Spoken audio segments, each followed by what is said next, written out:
So in this video, we are going to start looking at the third main concept of calculus, which is called antidifferentiation, or finding the antiderivative.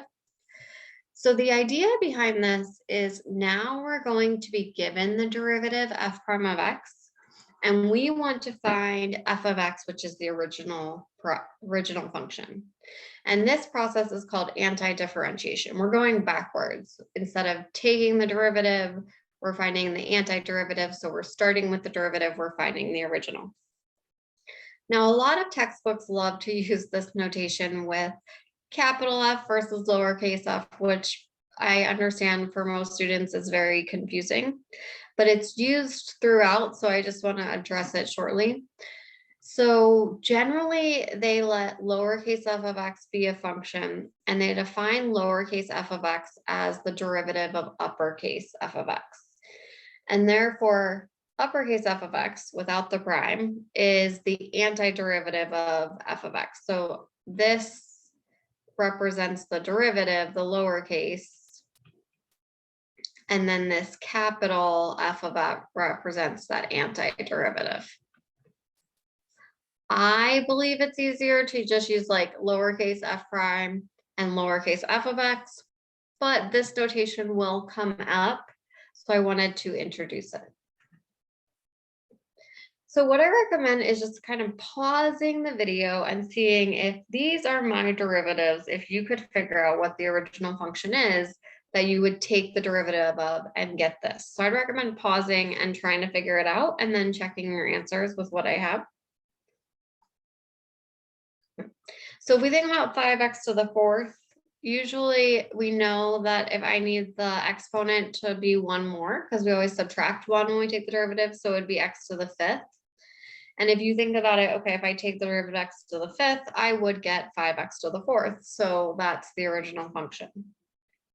Now, if it's x cubed, it's a little bit harder because if we think about it, okay, that would be x to the fourth because I would add one. I'm going backwards.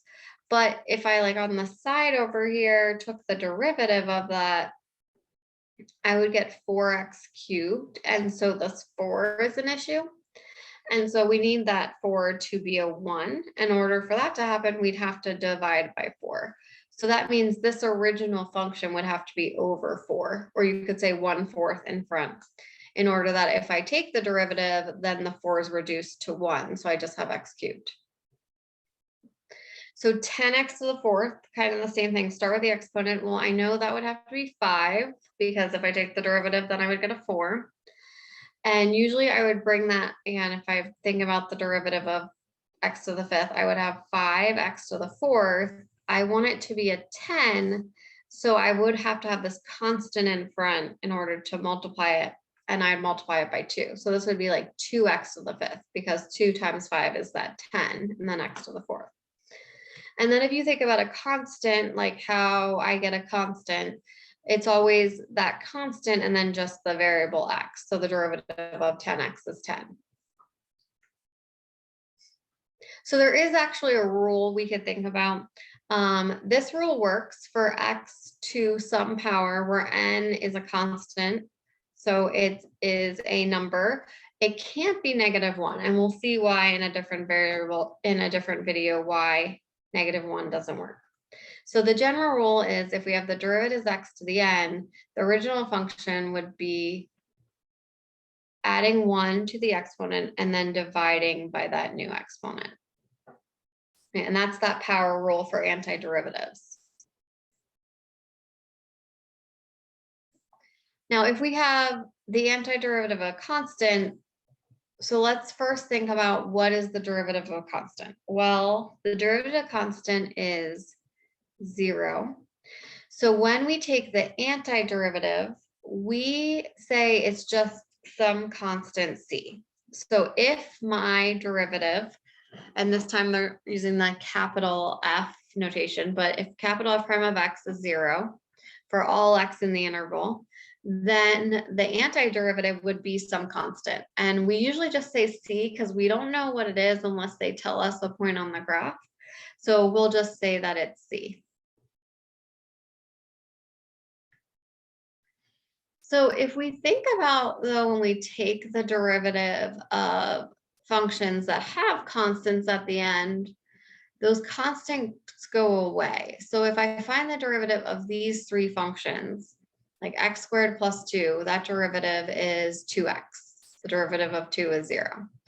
X squared minus 3, that derivative is 2x because the derivative of that negative 3 is 0. X squared is 2x. And so when we take the derivative, we have all these different functions that give me the same derivative.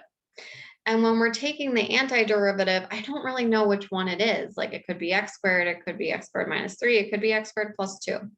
So what we do is we take the antiderivative using that power rule. So we'd have 2x, it's 1, we'd add 1, and it's 2, and then divide by 2. So we get x squared, and we put a plus c. Right? And c is a constant. It could be any constant. It could be 0. It could be negative 3. It could be 2. It can be really any real number.